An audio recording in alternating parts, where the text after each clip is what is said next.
ज़्यादातर स्टूडेंट्स का ख्वाब होता है बड़े बड़े कॉलेजेस में स्टडी करना और लाइफ में कुछ बड़ा करने का। उनमें ही बहुतों का सपना होता है आईआईटीज़ में एडमिशन लेना और वहाँ से इंजीनियरिंग करना। यूँ तो बहुत ही इंजीनियर मिलेंगे हमारे हिंदुस्तान में, पर आईआईटी से पास आउट इंजीनियर की बात ही कुछ और है। अगर आप भी अपने करियर की फिक्र में हैं और आप भी करना चाहते हैं इंजीनियरिंग आईआईटी से, तो ये वीडियो आपके लिए होने वाला है बहुत ही यूज़फुल।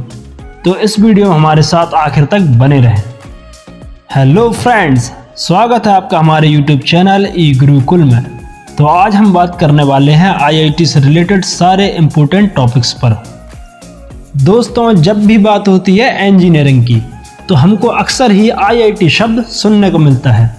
तो आज हम जानेंगे आईआईटी क्या है, आईआईटी के लिए एलिजिबिलिटी क्राइटेरिया क्या होता है और आईआईटी के लिए एंट्रेंस एग्ज़ाम कैसा होता है। IIT Indian institute of technology. तो आईआईटी गवर्नमेंट ऑफ इंडिया के अंडर सबसे बेहतरीन इंजीनियरिंग कॉलेजेस हैं। यूँ तो तकरीबन 4000 इंजीनियरिंग कॉलेजेस हैं इंडिया में, पर आईआईटीज़ की बात करें तो ये केवल 23 ही हैं। इनमें से कुछ पॉपुलर कॉलेजेस हैं IIT Madras, IIT Roorkee, IIT Bombay, IIT Kanpur और भारत का सर्वप्रथम आईआईटी खड़गपुर। अब जान लेते हैं आईआईटी में एंट्रेंस के लिए एलिजिबिलिटी क्राइटेरिया क्या है। अगर बात क्वालिफिकेशन की करें तो कैंडिडेट का 10+2 इंटरमीडिएट या उसके इक्विवेलेंट में मिनिमम 75% मार्क्स होने चाहिए, यानी कैंडिडेट के 12th में 75% मार्क्स होने चाहिए। अगर कैंडिडेट SC/ST कैटेगरी से बिलोंग करता है तो उसके लिए मिनिमम 65% मार्क्स होने चाहिए। बात अगर एज लिमिट की करें तो यहाँ कोई एज लिमिट नहीं है, लेकिन इसका मतलब ये भी नहीं है कि ये एंट्रेंस एग्ज़ाम आप कभी भी दे सकते हैं। इसके लिए आपको मिलते हैं 6 अटेम्प्ट्स, जिसमें भी कंडीशंस हैं। आप कुछ इस तरह से समझ सकते हैं कि अगर आप अभी क्लास 12th में हैं तो आप 2023, 2024 और 2025 एंट्रेंस एग्ज़ाम के लिए एलिजिबल हैं। और अगर बात करें 2023 एंट्रेंस एग्ज़ाम की, तो इसके लिए वही कैंडिडेट एलिजिबल हैं जो अभी क्लास 12th में हैं और जिनका 12th 2022 और 2021 में कंप्लीट हो चुका हो। चलिए अब बात कर लेते हैं एंट्रेंस एग्ज़ाम के बारे में।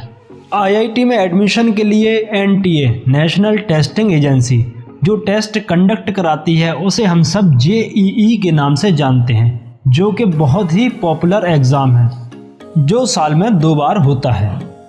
जेईई जॉइंट एंट्रेंस एग्ज़ाम जो कि 2 स्टेप्स में कंप्लीट होता है, जेईई मेन और जेईई एडवांस्ड।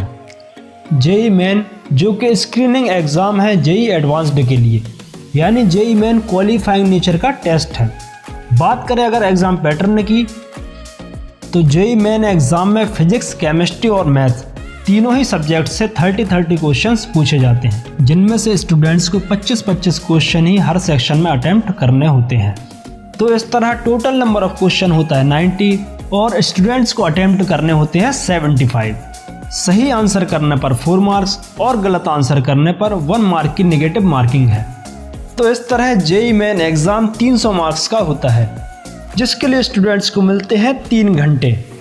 इस एग्ज़ाम को क्वालिफाई करने के बाद सिलेक्टेड कैंडिडेट को देना पड़ता है जेईई एडवांस्ड, जो कि खासा टफ एग्ज़ाम होता है। जेईई एडवांस्ड में भी 2 पेपर होते हैं, paper first and paper second. Paper first जो कि 3 सेक्शंस में डिवाइड है। सेक्शन 1 जिसमें 6 MCQs होंगे, जिसमें हर एक सही आंसर पर 3 मार्क्स मिलते हैं। सेक्शन सेकंड जिसमें 6 सिंगल करेक्ट ऑप्शन वाले क्वेश्चंस होंगे, जिसमें सही आंसर करने पर 4 मार्क्स मिलेंगे। सेक्शन थर्ड जिसमें 6 numerical value answer type questions होंगे, जिसमें से हर क्वेश्चन का सही आंसर देने पर 4 मार्क्स मिलेंगे। अब बात कर लेते हैं पेपर सेकंड की।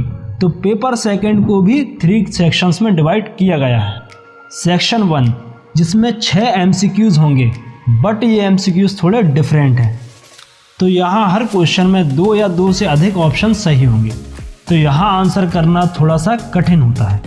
एग्जाम्पल के तौर पर आप कुछ यूँ समझ सकते हैं कि अगर किसी क्वेश्चन में 4 ऑप्शन सही है और आपने केवल एक ही ऑप्शन पर टिक किया तो इसके लिए आपको मिलेगा 1 मार्क, और अगर 2 ऑप्शन टिक किए तो आपको मिलते हैं 2 मार्क्स, और अगर आपने 3 ऑप्शंस पर टिक किया तो मिलेंगे 3 मार्क्स, और अगर आप चारों ऑप्शंस टिक करते हैं तो आपको मिलते हैं चारों मार्क्स। तो पेपर सेकंड का सेक्शन 1 थोड़ा सा कॉम्प्लिकेटेड होता है। अब हम बात कर लेते हैं सेक्शन सेकंड की, जिसमें 6 numerical value answer type questions होते हैं, जिसमें आपको हर क्वेश्चन के लिए मिलते हैं 4 मार्क्स। बात अगर करें सेक्शन थर्ड की, जिसमें 6 single digit integer answer type questions होते हैं। आप कुछ इस तरह समझ सकते हैं, इन क्वेश्चंस का आंसर 0 से 9 तक होता है। हर क्वेश्चन के लिए मिलते हैं आपको 3 मार्क्स। तो इन दोनों ही पेपर फर्स्ट और पेपर सेकंड के लिए कैंडिडेट को मिलता है 3-3 घंटे का समय। तो जो स्टूडेंट्स जेईई एडवांस्ड के पेपर फर्स्ट और पेपर सेकंड में करते हैं अच्छा स्कोर, उनको मिलता है आईआईटी में एडमिशन, जहां से उनकी लाइफ में इंजीनियरिंग का सफ़र शुरू होता है। तो फ्रेंड्स, ये थी आईआईटी से रिलेटेड कंप्लीट इन्फॉर्मेशन। अगर आपके किसी फ्रेंड या रिलेटिव का भी आईआईटी से इंजीनियरिंग करने का सपना है तो ये वीडियो उन तक ज़रूर शेयर करें, वीडियो को लाइक करें और हमारे चैनल ई गुरुकुल को सब्सक्राइब करें। तो मिलते हैं एक नई वीडियो में, तब तक के लिए goodbye and thanks for watching.